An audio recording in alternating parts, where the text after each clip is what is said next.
A warm welcome to the show. In today's episode, we explore the art of collecting, from historic treasures to modern passions. We begin with the remarkable collection of Poland's 18th century king, Stanisław August Poniatowski. Fast forward a few centuries to look at the postcard collection of one of the country's most famous writers, and end with a bank opening its vault to showcase its contemporary artworks at the Zachęta gallery in Warsaw.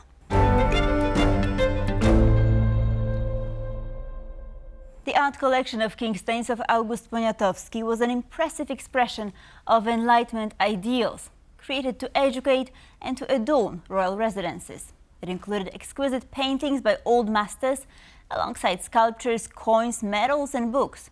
Today, although history has scattered much of the collection, some works can still be found in Warsaw.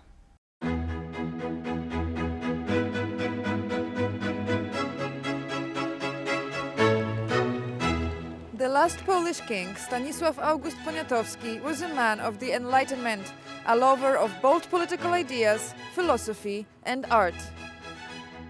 In the Polish-Lithuanian Commonwealth, kings were elected, and so Poniatowski didn't inherit his predecessors' sculptures or paintings.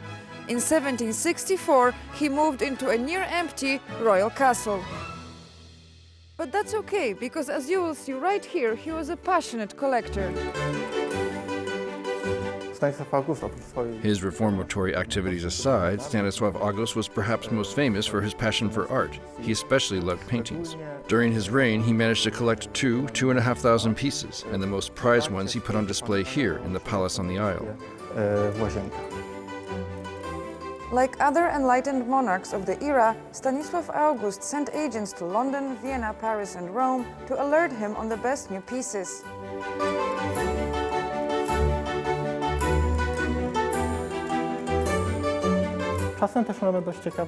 Sometimes paintings which weren't considered precious in Stanisław August's times turn out to be extremely valuable. For example, this portrait was thought to be anonymous work, but during recent conservation works we found it's actually by Anton van Dyck.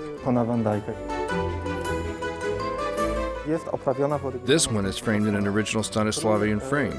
He decided that his paintings should have unified frames, sculpted and gold-plated. Some have Stanisław August's royal cipher on top. After the third and final partition of Poland in 1795, Stanisław August hoped to salvage his precious paintings.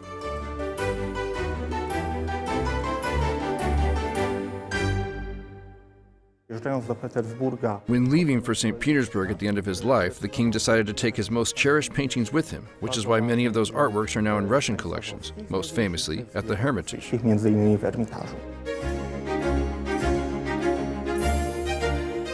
With his love for art came many other ideas of the Enlightenment. King Stanisław August Poniatowski aimed to reform the Polish-Lithuanian Commonwealth. He oversaw the adoption of one of the world's first constitutions. He opened the first Polish state school and hosted intellectuals at weekly Thursday dinners. Today, Warsaw's biggest and most picturesque park, Łazienki, serves as a reminder of the last Polish king's ambition. And even the little that is left of the king's vast collection makes a trip to the palace on the Isle here in Łazienki totally worth it. For TVP World, Natalia Komarow.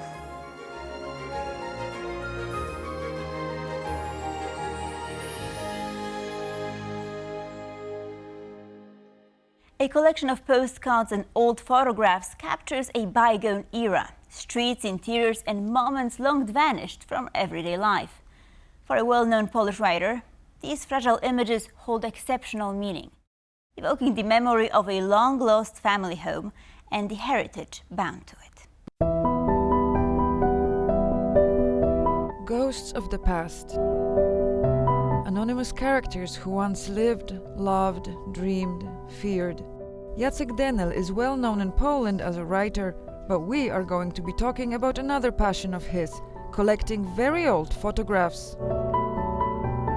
I have, 25,000 photos.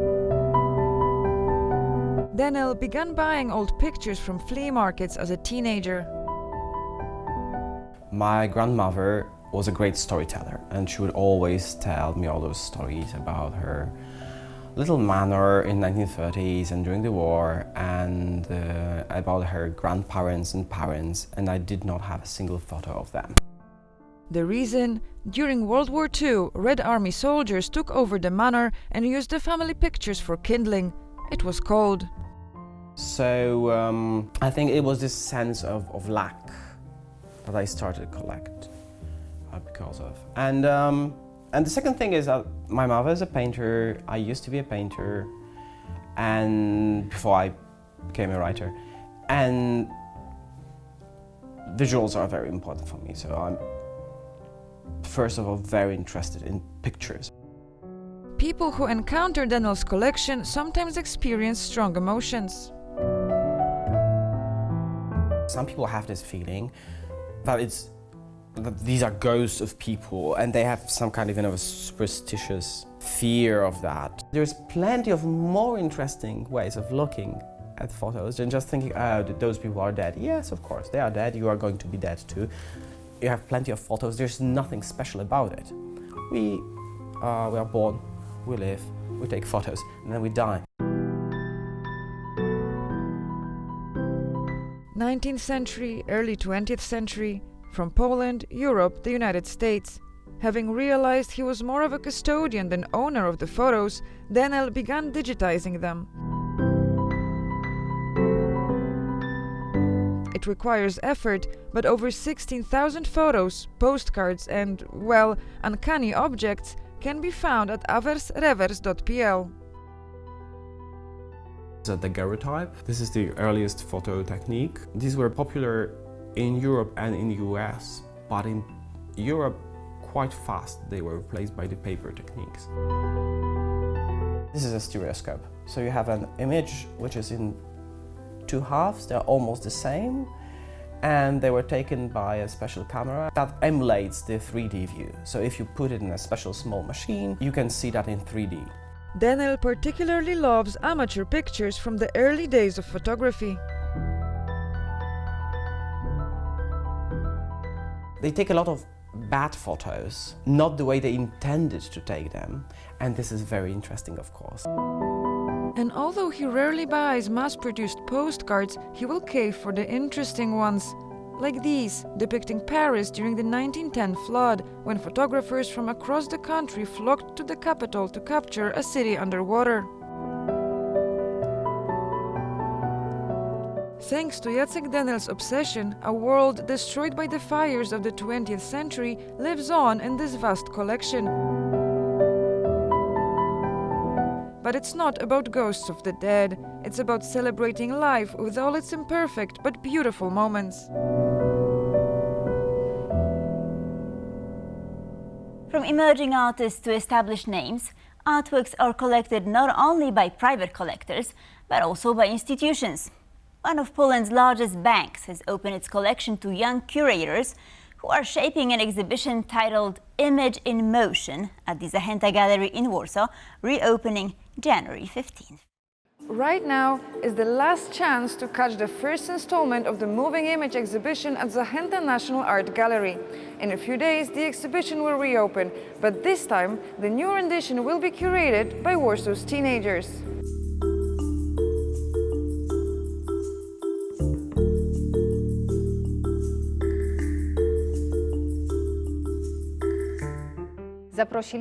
We wanted to ask young people how they feel about this collection, how they see the legacy that the foundation and cultural institutions are preparing for them to inherit. Is it still adequate? Does it move them? Is it relevant and inspiring?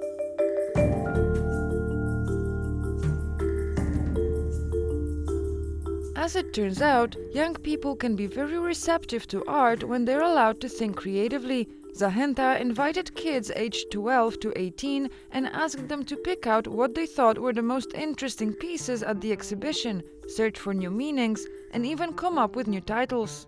They had pretty interesting ideas as to what materials were used in creating this piece. In general, many thought of Mother Earth, the creator of the universe, an omnipotent being, and it gave the piece a new context. The collection young participants played around with was put together by the ING Polish Art Foundation, which has been an important patron of young artists for 25 years.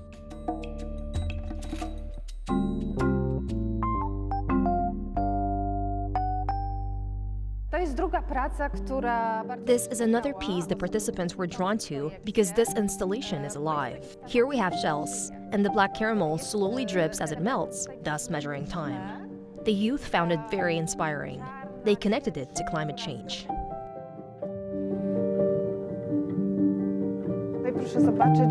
Here, they immediately picked out these characters, which are sort of melted into the tapestry.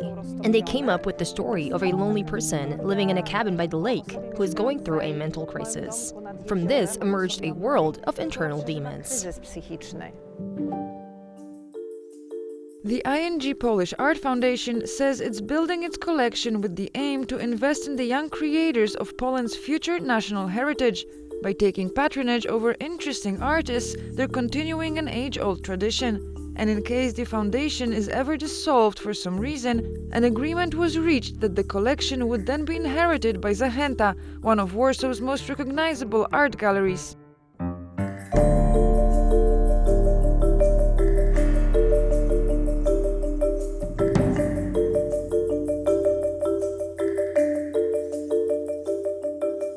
When a piece of art is on display, when it gets to be experienced and seen by new generations who then get inspired by it, it becomes more than an object. It becomes a part of a story and a culture shared by millions, part of a national heritage. For TVP World, Natalia Komarow.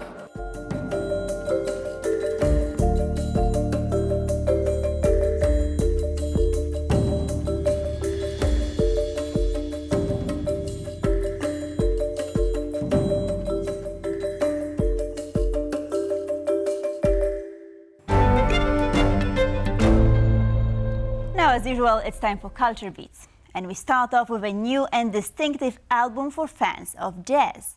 A double bass combined with electronics, rarely does it form the foundation of an entire record. Yet Wojtek Mazolewski does exactly that. The result is reflective, meditative music shaped by a careful dialogue between acoustic sound and digital textures. Solo, a story about the bond between an artist and his instrument. This year also promises to be an exciting one for cinemas.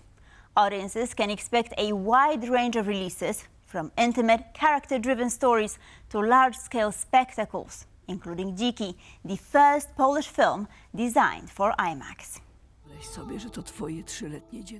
Director Maciej Kawuski takes viewers to the late 17th century, into the stark Carpathian landscape and the world of legendary outlaws. Dziki is the first Polish domestic production made entirely using Arri Alexa 65 cameras, technology known from major global blockbusters, including both parts of Dune.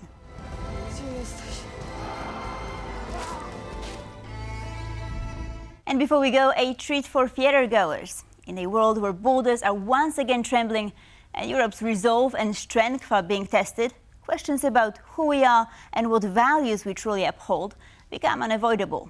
From the stage of Nowy Teatr in Warsaw, these questions are posed by Krzysztof Warlikowski. The Oath of Europe, written by Wajdi Mouawad, a Canadian playwright and director of Lebanese origin, confronts them head-on. The stage world premiere of the drama opened this year's 70th Athens Festival. At its center is a woman who, as a child, witnessed a massacre, an experience that returns to her again and again throughout her life. And with this, we conclude this episode of Pulse of Culture. Thanks for watching. And of course, we'd love to hear your story. Are you collecting something special? Or did you perhaps inherit a collection with a history of its own? Share it with us on social media. Goodbye.